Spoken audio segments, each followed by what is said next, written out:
तो उत्तराखंड के चुनाव संपन्न हो चुके हैं, लेकिन इस चुनाव में उत्तराखंड की सियासत में बहुत से बदलाव दिखे हैं। कुछ लीग भी बदली है। सियासी हलकों में यह चर्चा जोरों में है कि अब उत्तराखंड में भी चुनाव लड़ना हर किसी के लिए आसान नहीं रहा। देवभूमि में सीट निकालने या मुकाबले में बने रहने के लिए पैसा पानी की तरह बह रहा है। उत्तराखंड का चुनावी रण अब खत्म हो गया है। प्रत्याशियों की किस्मत ईवीएम में बंद हो चुकी है। इस बार उत्तराखंड का चुनाव रोचक होने के साथ साथ बहुत उलटफेर वाला दिखा है, क्योंकि यहाँ बड़े चेहरे दल बदलते नजर आए।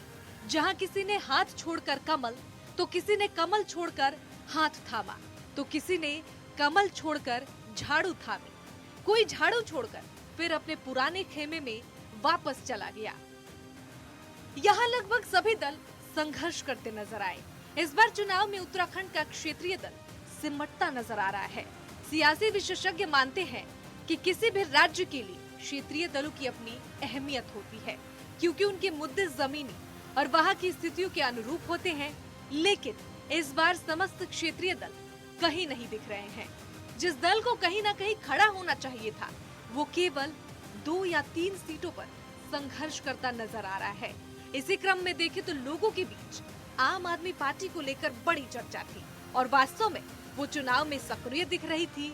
लेकिन जैसे चुनाव हुआ, उसकी लड़ाई भी चंद सीटों तक सिमटती दिख रही है। कुल मिलाकर अगर चुनाव को देखा जाए तो ये चुनाव भी सीधा सीधा बीजेपी और कांग्रेस के बीच में होता नजर आ रहा है। वहीं यहाँ एक चौंकाने वाली बात ये हो सकती है कि बसपा इस बार कोई बड़ा खेल करती दिख सकती है। बीजेपी को देखा जाए तो यहाँ बहुत कुछ नयापन नजर आ रहा है। सियासी हलकों में ये चर्चा है कि इस बार चुनाव में पर्दे के पीछे संघ की भूमिका खास रही है। जरूर इस बार आरएसएस ने संकट मोचन की भूमिका निभाई है। जिस तरह संगठन महामंत्री बीजेपी बीएल संतोष उत्तराखंड को लेकर खासे चिंतित दिखते थे और उन्होंने अपने दौरों में उत्तराखंड को प्राथमिकता में रखा। साथ ही उत्तराखंड के संगठन महामंत्री अजय कुमार को भी लगातार पूरे उत्तराखंड में सक्रिय देखा गया।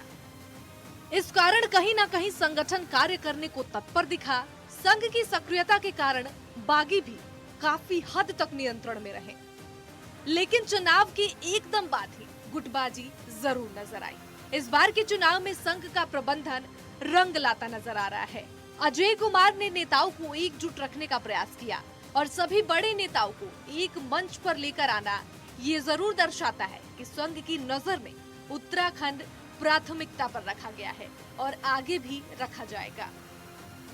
सियासी हलकों की चर्चा पर गौर करें तो ये बीजेपी की ही नीति थी कि सभी बड़े चेहरे और मंत्री अपने अपने जिलों और विधानसभा क्षेत्रों में पूरी ताकत लगाए, जिसका परिणाम ये हुआ कि चुनाव के समय आपसी गुटबाजी की चर्चाएं नहीं होने के कारण चुनाव कांटे का होता नजर आ रहा है।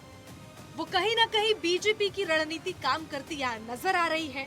इसके अलावा ये भी राजनाथ सिंह, यूपी के सीएम योगी आदित्यनाथ, तमाम सियासी कद्दावर नेता उत्तराखंड में मोर्चा संभालते नजर आए। बीजेपी के पूर्व मुख्यमंत्री त्रिवेंद्र सिंह रावत, डॉक्टर रमेश पोखरियाल निशंक, तीरथ सिंह रावत, सांसद नरेश बंसल सभी पार्टी के लिए सक्रिय भूमिका में दिखे। बीजेपी के सांसदों ने अपने अपने क्षेत्र में जोरदार प्रचार किया। वहीं अगर बात करें कांग्रेस की, तो यहाँ भी इस बार शुरू में गुटबाजी जरूर नजर आ रही थी, लेकिन बाद में ये दौर थम गया। सभी कांग्रेसी नेता चुनाव में जोर शोर से जुटते दिखाई दिए।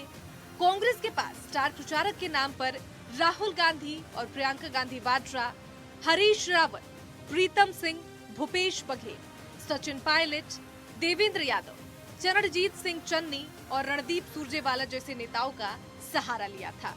फिर भी कांग्रेस ने इसे कांटे का मुकाबला बना दिया। कांग्रेस ने कुछ अभियानों को जोर शोर से चलाया।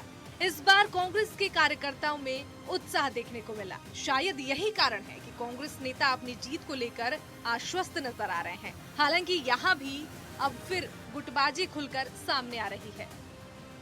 और जहां तक नतीजों की बात है, 10 मार्च की तारीख ही बताएगी कि जनता ने विजयी भाव का आशीर्वाद किसे दिया है और किसका राज्य तिलक होने जा रहा है। जिस तरह अन्य राज्यों में चुनाव के समय धन बल की बात कही जाती थी, कुछ ऐसी ही चर्चाएं उत्तराखंड चुनाव में सुनने को मिली है। धन बल के प्रयोग की सियासत उत्तराखंड को गलत दिशा में ले जा सकती है। वैसे राज्य के लोगों ने सियासत या सामाजिक पहलू पर हमेशा गहरा चिंतन किया। वे कभी नहीं भटके। उन्होंने वोट किसी को भी दिया है, लेकिन इस बात का ख्याल रखा है कि पैसे की ताकत से उनका वोट नहीं खरीदा जा सकता है। उत्तराखंड के मामले में देश भर में यही धारणा बनती है कि यहाँ लोग विवेक से अपना मतदान करते आए हैं, इसलिए इस परंपरा का निर्वाह करते रहने के लिए जरूरी है इस दिशा में भी मंथन किया जाए और चुनाव में धन बल से लोगों को प्रभावित करने वाली शक्तियों को नकारा जाए। Desk report, network 10।